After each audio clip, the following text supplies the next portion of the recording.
নমস্কার বন্ধুরা, কেমন আছো সবাই? আদ্রিস কুকিং অ্যান্ড ব্লগসে তোমাদের সবাইকে স্বাগতম। আজ আরেকটি ছোট্ট একটি ব্লগ নিয়ে তোমাদের সাথে হাজির হয়ে গেলাম। তো এই ব্লগটা ছিল আমার জন্মাষ্টমীর দিন সন্ধ্যার পর থেকে। আমি সারাদিন উপোস ছিলাম। তো আমি সারাদিন দুই বেলা পুজো করে নিয়েছি। তো এটা হচ্ছে আমি রাতের জন্য আয়োজন করছি। রাত 12টার সময় যে গোপালের যে অভিষেকটা হবে, জন্মতিথি পড়বে, ঠিক সেই সময়টা আমি সেই প্রসাদগুলো করার জন্য সেই আয়োজনগুলো করা শুরু করে দিয়েছি। বাসায় যেহেতু আমরা বেশিজন ছিলাম না, আমি আর আমার মা ছিলাম, এই জন্য ভাবলাম একদম সিম্পলভাবে করে ফেলি। তো ঘরোয়ার যেটুকু করা সম্ভব আমাদের, ঠিক সেরকমভাবে আমি করার চেষ্টা করেছি। তো প্রথমে আমি সুজিটা করে নিয়েছি ফার্স্টেই, তারপর কড়াইয়ে তেল গরম করে আমি তালের যে বড়াগুলো ছিল সেগুলো ভেজে নিচ্ছি। তোমরা চাইলে তালের অনেক রকম রেসিপি করেও করে দিতে পারো, তবে বেশিরভাগ সবাই কিন্তু এই তালের বড়াটাই করে থাকে।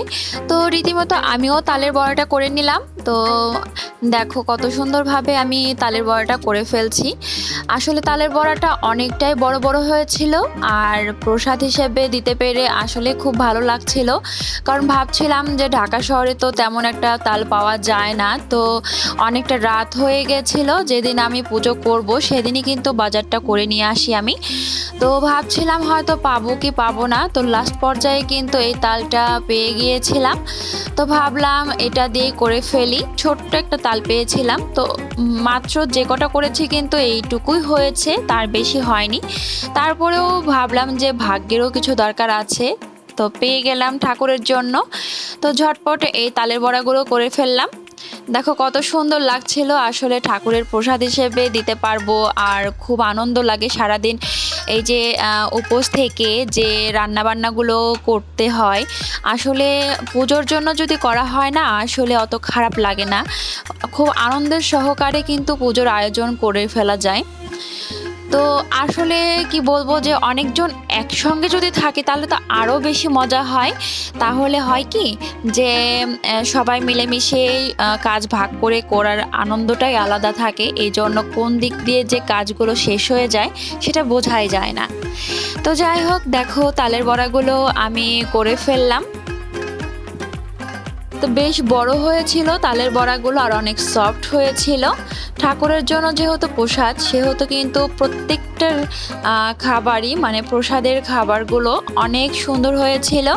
একটাও কিন্তু খারাপ বা এমন তেমন হয়নি, সবগুলো কিন্তু সুন্দরভাবে হয়েছে। তো দেখো এরপর আমি করে ফেলছি লুচি। তো সুজি যেহেতু করেছি, সুজি আর লুচিটা অবশ্যই থাকবে। তো আমি সামান্য পরিমাণে লুচি করতে চেয়েছিলাম, তো পরে বেলে নেওয়ার পরে দেখি যে আসলে অনেকটাই ময়াম দিয়ে ফেলেছি।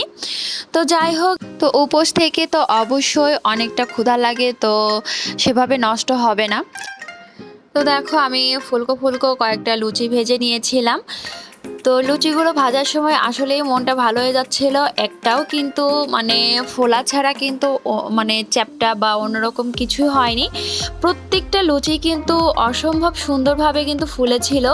এখানে একটু আমি মনে করি যে মানে গোপাল ঠাকুরের অনেকটা আশীর্বাদ ছিল, কারণ তিনি যেহেতু প্রসাদটা গ্রহণ করবেন, সেহেতু আমি মনে করি মন থেকে যদি করা যায় না, আসলে সুন্দরভাবে সব কিছু কিন্তু সুষ্ঠুভাবে হয়ে যায়।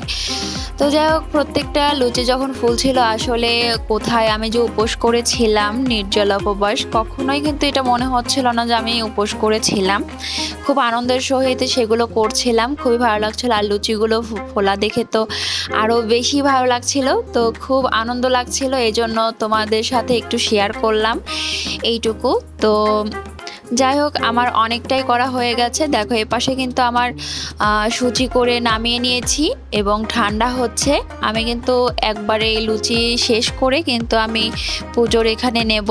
তো দেখো আমি কিন্তু আস্তে আস্তে সবগুলো সাজিয়ে নিয়েছি। দেখো এগুলো কিন্তু গাঁদা ফুল। তো হলুদ ফুল যেহেতু গোপালের অনেক পছন্দের, সেহেতু কিন্তু আমি হলুদ ফুল বলতে এখানে গাঁদাটাই পেয়েছি। তো দেখো গাঁদা এমনি পুজোর ফুলের জন্য আর মালার জন্য। আর এটা নিয়ে নিয়েছি, দেখো এটা আমি দিয়ে দেব স্নান করানোর জন্য। সব কিছু দিয়ে যে রেডি করে রেখেছি।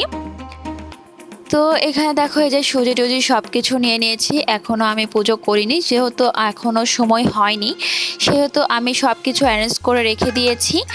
আর এগুলো তো আমি পুজো করে নিয়েছি একটু, যে বাড়িতে যে পুজোটা করি সেই পুজোটা আমি করে নিয়েছি। আর এগুলো আমি গোপালকে এখন উৎসর্গ করব, মানে নিবেদন করব আর কি। তো এখানে দেখো এই যে ঘি দিয়ে যে প্রদীপ, পঞ্চপ্রদীপ, সেটাও আমি জ্বালিয়ে নিয়েছি। আর জ্বালিয়ে না, সরি, হচ্ছে মানে রেডি করে রেখেছি। আর এই যে ধূপকাঠি। তো আমার ঠাকুরকে কিন্তু এখনও স্নান করানো হয়নি, তো স্নান করানোর আগে এইটুকু আমি দেখিয়ে দিচ্ছি। তো আমার ছোট্ট একটু গোপাল ঠাকুরের এটা আসন, আমি বাড়িতে যেটা আছে, মানে আমাদের যে গ্রামের বাড়ি, সেখানে কিন্তু অনেকটা বড় আসন আছে। তো যেহেতু আমি ঢাকায় থাকি, সেভাবে তো ঠাকুর ঘরটা বড় রাখতে পারিনি, তো ছোটো মোটো এরকম একটা ঘর আমি রেখে। তো যাই হোক, আমি অনেকটা আয়োজন করে ফেলেছি, আর তোমাদের সাথে স্নান করানোর আগে সেটা মুহূর্ত তুলে রেখেছি। এরপর আমি ঠিক 12টা 2 মিনিটে কিন্তু স্নান করানো শুরু করে দেব। তো এবার আমার পুজোর সময় হয়ে গেছে, তো আমি এবার স্নান করিয়ে দেব গোপালকে। তো আমার ছোট্ট 2টা গোপাল, একটা বেশি ছোট আর একটা একটু মাঝারি। তো দুজনকে দেখো একসঙ্গে আমি স্নান করিয়ে দিচ্ছি, দুধ স্নান। আর দুধের সাথে ছিল ঘি, চিনি, মধু আর দই। এগুলো দিয়ে কিন্তু সুন্দর একটা মিশ্রণ তৈরি করে নিয়েছি। এটা দিয়ে কিন্তু গোপালকে স্নান করাতে হয়, এছাড়া কিন্তু স্নান করালে আসলে সেটা চলে না। তো এরপর কিন্তু তোমরা গঙ্গা স্নান দিয়ে অবশ্যই স্নান করিয়ে নেবে। তো দেখো আমি ভালো করে এটা, মানে ছোট গোপালকে বড় গোপালকে সুন্দর করে গা যেমন আমরা একটু ভালো করে ডোলে স্নান করি, তো গোপালকেও ঠিক সেভাবেই কিন্তু আমি স্নান করিয়ে দিচ্ছি। তো এক হাত দিয়ে যেহেতু আমি ভিডিও করছি, ঠিক সেভাবে করতে পারছি না, তো যতটুকু পারছি আমি সেভাবেই চেষ্টা করছি সে ঠিক মতো করে করার জন্য। তো আমার গোপালের কিন্তু স্নান করানো হয়ে গেছে, তো আমি গামছাটা রেডি করে দিলাম। যেহেতু আমি ভিডিও করছিলাম এক হাত দিয়ে, সেহেতু আমার এক হাত দিয়ে আমি কোনো রকম মুছে দিচ্ছিলাম। তো যাই হোক, এভাবে কিন্তু আমি দ্বিতীয় যে ছোট্ট একটা গোপাল ছিল, সেটাও আমি কিন্তু এভাবে মুছে নিয়েছি। দেখো বারবার কিন্তু সরে আসছিল, আমি তবুও চেষ্টা করছিলাম ভালো করে মোছার জন্য। তো যাই হোক, এভাবে মোছা হচ্ছিল না, আমি ভিডিওটা অফ করে তারপর সুন্দর করে মুছে এখানে দেখো আমি কিন্তু একদম ড্রেস যেগুলো চেঞ্জ করে দিয়েছি, এবং সুন্দর ড্রেস আপে আমি সুন্দর করে সাজিয়ে মালা দিয়ে দিয়েছি। তো আমি চেষ্টা করেছি একদম হলুদ ফুল দিয়ে ভরিয়ে দেওয়ার জন্য, কারণ যেহেতু মানে গোপাল ঠাকুরের আর কি, তো খুব পছন্দের হচ্ছে হলুদ ফুল বা হলুদ জাতীয় সব কিছু।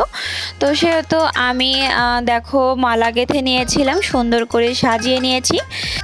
তো আমি এখন পুজো স্টার্ট করে দিয়েছিলাম, আমি সমস্ত পুজো করা হয়ে গেছে। তো লাস্টে আমি কিন্তু একটু আরতি দিয়ে দিচ্ছি, প্রদীপ দেখে দিচ্ছে, যেটা পঞ্চপ্রদীপ ছিল। অবশ্যই কিন্তু পঞ্চপ্রদীপ দিয়েই ঠাকুরের পূজাটা করতে হবে। অন্য কোনো প্রদীপ যদি এই প্রদীপটা না থাকে কারো ঘরে, সেহেতু সেই ক্ষেত্রে কিন্তু অন্য প্রদীপ হলেও চলবে, সেটা কোনো সমস্যা নেই, কিন্তু পঞ্চপ্রদীপ দিয়ে করাটাই হলো সব থেকে শ্রেয়। তো ধূপকাঠিওটা আমি দেখিয়ে দিলাম। তো দেখো আমার পুজো প্রায় কমপ্লিট, এবার আমি প্রণাম করে উঠে আসব। তো তার আগে একটু দেখিয়ে দিচ্ছি। তো দেখো আমার কিন্তু একদম পুজো কমপ্লিট হয়ে গেছে, এখন কিন্তু বাজে প্রায় 12টা 48 মিনিট। তো এই সময় আমি পুজোটা কমপ্লিট করে নিয়েছি। আর রাতে যেহেতু খুব প্রচণ্ড ক্ষুধা লেগেছিল, আমি একটু রেস্ট নিয়ে খাওয়া দাওয়া করে ঘুমিয়ে পড়েছিলাম। এটা ঠিক সকালে আমি যেহেতু পালন করব, সেহেতু আমি অন্নভোগ দেব। পরদিন কিন্তু অবশ্যই অন্নপ্রসাদ দিতে হবে, নাহলে কিন্তু হবেই না যদি পুজোটা করে থাকো। তো আমি সেহেতু রেডি হয়ে স্নান টান করে সকালে স্নান করে নিয়েছি, তারপর আমি চলে এসেছি প্রসাদটা করতে। তো এখানে আমি একটু বাদাম দিয়ে দিয়েছি, দেখো একটু বাদাম দিয়ে একটু ভালো করে ভোগটা করার চেষ্টা করেছি। তো এখানে পোলাওয়ের চাল মানে যেটা হচ্ছে চিনি গুঁড়া চাল আছে সেই চালটা নিয়ে নিয়েছি। আর ডাল, মুগের ডাল দিয়ে এই খিচুড়িটা আমি করব। খিচুড়িটা একদম নেতানো হবে না, আমি একটু ঝরঝরে পোলাওয়ের মতো হবে, একটু শুকনো খিচুড়ি করব আর ভাজা করব। তো দেখো আমার খিচুড়িটা কিন্তু হয়ে গেছে, আমি তুলে দেখিয়ে দিচ্ছি। দেখো কত সুন্দর হয়েছে। আসলে প্রথমে বলেছিলাম ঠাকুরের জন্য করা প্রসাদ কিন্তু সব সময় পারফেক্ট হয় এবং ঠিকঠাক হয়। আর এত সুন্দর হয় প্রসাদগুলো, আসলে খুবই ভালো লাগে প্রসাদগুলো খেতে। তো অনেক সুন্দর ফ্লেভার বেরিয়েছিল, তো মনটা ভালো হয়ে যাচ্ছিল যে ঠাকুরকে আমি খুব ভালো করে খেতে দিতে পারবো।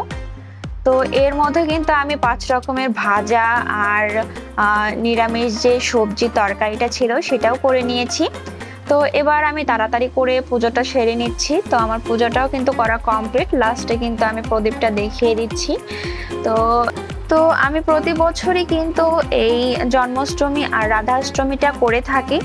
আমি আর কিছু করি আর না করি, আমি এই দুই পুজোটা অবশ্যই করে থাকি। সেটা আমার সর্বদা, আমি হয়তো যতদিন সুস্থ থাকবো সেটা করব। তো যাই হোক, আমি পূজাটা সম্পন্ন করে ফেলি। গঙ্গার জল ছিল সেটা আমি সব কিছুতে ছিটিয়ে দিয়েছি। তারপর আমি সেখান থেকে চলে আসি একটু 5 মিনিটের জন্য, যেহেতু ভোগের প্রসাদ, তারা অবশ্যই 5 মিনিটে বা 10 মিনিটের জন্য তাদের সময় দিতে হবে ভোগ প্রসাদ গ্রহণ করার জন্য। তো আমি একটু আমার খুব ইচ্ছে হলো যে প্রসাদটা একটু তুলে খাওয়ানোর। তো আমি ঠাকুরকে একটু প্রসাদটা তুলেও খাওয়ালাম। আমার কেন জানি না মন চাইছিল যে একটু গোপালকে নিজের হাতে খাইয়ে দিতে। তো সেটাই রীতিমতো আমি করে ফেললাম। আমি গোপাল ঠাকুরকে আমি একটু খিচুড়ি প্রসাদ আমি একটু তুলে মুখে দিয়ে দিলাম। তো ঠাকুরের ভক্তি যদি মনে থাকে, অবশ্যই নিজের মতো করে নিজের মনে যা চাইবে ভগবানের জন্য সেটা সমর্পণ করো, তাহলে অবশ্যই সেটা তোমার জন্য অনেক ভালো হবে। তো দেখতে দেখতে আসলে অনেক আশা করেছিলাম যে জন্মাষ্টমী আসবে, জন্মাষ্টমীতে এটা করব ওটা করব। তো জন্মাষ্টমীও কিন্তু মানে এসে আবার চলে গেল। আসলে অনেকটা সময় নেয় না, হুট করে এসে আবার চলে যায়। তো যাই হোক, আবার সামনের বছর আবার জন্মাষ্টমী হবে। আবার এই জন্মাষ্টমীর পুজো আমি খুব সুন্দরভাবে করার চেষ্টা করব। আর সামনে আসছে রাধাষ্টমী, রাধাষ্টমী পুজোটাও তো অবশ্যই করব, কারণ রাধার জন্য যদি না করি তাহলে তো কৃষ্ণ বা গোপাল সেও তো খুশি হবে না, বলো। তো তো যাই হোক, আমার ব্লগটা আমি এখানেই শেষ করছি। আর সবাই সুস্থ থেকো, ভালো থেকো। জন্মাষ্টমীতে আশা করি গোপালের আশীর্বাদে সবাই সুস্থ থাকবে এবং ভালো থাকবে। তো ধন্যবাদ সবাইকে, টাটা।